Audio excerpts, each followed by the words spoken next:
চন্দ্রকুমার বাবু নামে ঢাকার একজন ডেপুটি ম্যাজিস্ট্রেট ছিলেন। তিনি সে সময় প্রায় 500 টাকা বেতনের চাকরি করতেন। তার সংসারে সুখ তো প্রচুর ছিল, কিন্তু তার মনে শান্তি ছিল না। তার স্ত্রী অনেকদিন ধরে নানান রকম অসুখে খুব কষ্ট পাচ্ছিলেন।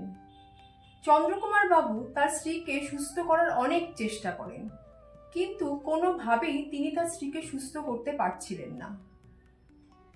তিনি যখন তার স্ত্রীকে সুস্থ করার সব আশা ছেড়ে দেন, সে সময় তিনি বহু মানুষের মুখে বাবা লোকনাথের কথা জানতে পারেন। তিনি জানতে পারেন যে বারোদিতে বাবা লোকনাথ নামে একজন ত্রিকালদর্শী মহাযোগী রয়েছেন। তার কাছে যেই কষ্ট নিয়ে গেছে, বাবার আশীর্বাদে ও কৃপায় তারা সকলে সেই কষ্ট থেকে রক্ষা পেয়েছেন।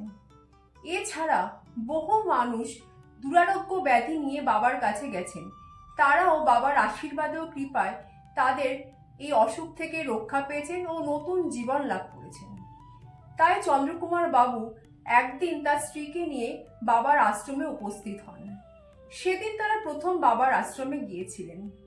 চন্দ্রকুমার বাবু অবাক হয়ে যান যে তারা আশ্রমে ঢোকার সাথে সাথে বাবা তার স্ত্রীকে সামনে ডেকে নেন। তার স্ত্রী বাবাকে প্রণাম করলে বাবা তার মাথায় হাত রেখে তাকে সুস্থ হওয়ার জন্য আশীর্বাদ করেন। তারপর বাবা চন্দ্রকুমার বাবুকে বলেন যে তিনি যেন তার স্ত্রীকে কিছুদিন আশ্রমে রেখে যান, সেখানে থাকলে তার স্ত্রী তাড়াতাড়ি সুস্থ হয়ে যাবেন। সেদিনকার মতো চন্দ্রকুমার বাবু তার স্ত্রীকে নিয়ে বাড়িতে ফিরে যান। এরপর খুব তাড়াতাড়ি তিনি আবার তার স্ত্রীকে নিয়ে বাবার আশ্রমে আসেন, তাকে সেখানে রাখার জন্য। তিনি যখন তার স্ত্রীকে বাবার আশ্রমে রেখে চলে যান, সে সময় তিনি বাবাকে বলেন যে তার স্ত্রী পুরোপুরি সুস্থ হয়ে গেলে তিনি আশ্রমের সেবার জন্য 500 টাকা দান করবেন। তারপর তার স্ত্রী প্রায় 2 মাস আশ্রমে থেকে আশ্রমের সুন্দর স্বর্গীয় ও পবিত্র পরিবেশে বাবার আশীর্বাদে ও কৃপায় এবং গোয়ালিনী মায়ের সেবা যত্নে খুব তাড়াতাড়ি সুস্থ হয়ে যান। তার স্ত্রী পুরোপুরি সুস্থ হয়ে গেলে একদিন চন্দ্রকুমার বাবু স্ত্রী নিজে হাতে রান্না করে বাবাকে খাইয়ে তার বাড়িতে ফিরে যান। এই ঘটনার পর বেশ অনেক দিন কেটে যায়, কিন্তু চন্দ্রকুমার বাবু তার প্রতিশ্রুতি রক্ষা করতে আর বাবার আশ্রমে আসেন না। তারপর বাবা তাকে একটা চিঠি লিখে তার প্রতিশ্রুতির কথা মনে করান। বাবার চিঠির উত্তরে চন্দ্রকুমার বাবু বলেন যে আপনি সন্ন্যাসী ফকির মানুষ, আপনি টাকা দিয়ে কি করবেন? এরপর এই চিঠির উত্তর দেওয়ার পর আরো প্রায় 1 বছর কেটে যায় এবং চন্দ্রকুমার বাবু স্ত্রী পুনরায় অসুস্থ হয়ে পড়েন। বাবা যখন দেখেছিলেন তখনও বিভিন্ন লীলার মধ্যে দিয়ে মানুষকে নানা রকম শিক্ষা দিয়েছেন। বাবা আজও একইভাবে মানুষকে নানা রকম লীলার মধ্যে দিয়ে শিক্ষা দিয়ে চলেছেন। এখানে আমাদের বুঝতে হবে, আদৌ কি বাবার টাকার প্রয়োজন ছিল? তবে তিনি চন্দ্রকুমার বাবুকে চিঠি লিখলেন কেন? বাবা একজন ত্রিকালদর্শী মহাযোগী। তিনি যোগ বলে শূন্য থেকে সবকিছু সৃষ্টি করেন। তার কিসের টাকার প্রয়োজন? বাবা এখানে চন্দ্রকুমার বাবুকে চিঠি লিখে তাকে একটা সুযোগ দিয়েছিলেন তার কর্ম পরিবর্তনে।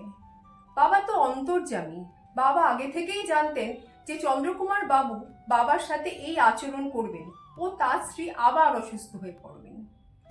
বাবা চন্দ্রকুমার বাবুর কাছ থেকে কোনো রকম টাকা পয়সা চাননি। তিনি নিজেই আশ্রমের সেবার জন্যই টাকা দেবেন বলেছিলেন। তাছাড়া তার স্ত্রী প্রায় 2 মাস আশ্রমে থেকে সেখানকার অন্ন গ্রহণ করে সেবা গ্রহণ করে সুস্থ হয়ে বাড়ি ফিরেছেন। বাবা তার জন্য চন্দ্রকুমার বাবুর কাছ থেকে কোনো প্রকার টাকা পয়সা বা কোনো কিছুই দাবি করেননি। তবে বাবার কিসের টাকার প্রয়োজন?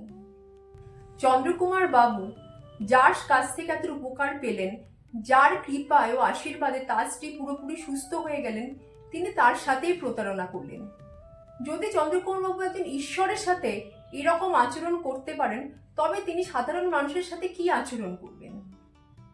বাবা তার এই লীলাটির মধ্যে দিয়ে মানুষকে বোঝালেন যে কখনো কারোর সাথে প্রতারণা করা তো দূরে থাক, প্রতারণার চিন্তাও করা উচিত নয়।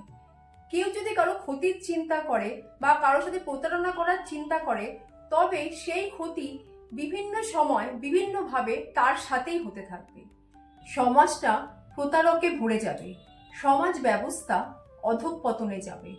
তাই বাবা এই সমাজকে প্রতারকের হাত থেকে রক্ষা করার জন্যই এই লীলাটি করেছেন। জয় গুরু লোকনাথ, জয় শিব লোকনাথ, জয় ব্রহ্ম লোকনাথ, জয় মা লোকনাথ, জয় বাবা লোকনাথ, জয় বাবা লোকনাথ, জয় বাবা লোকনাথ।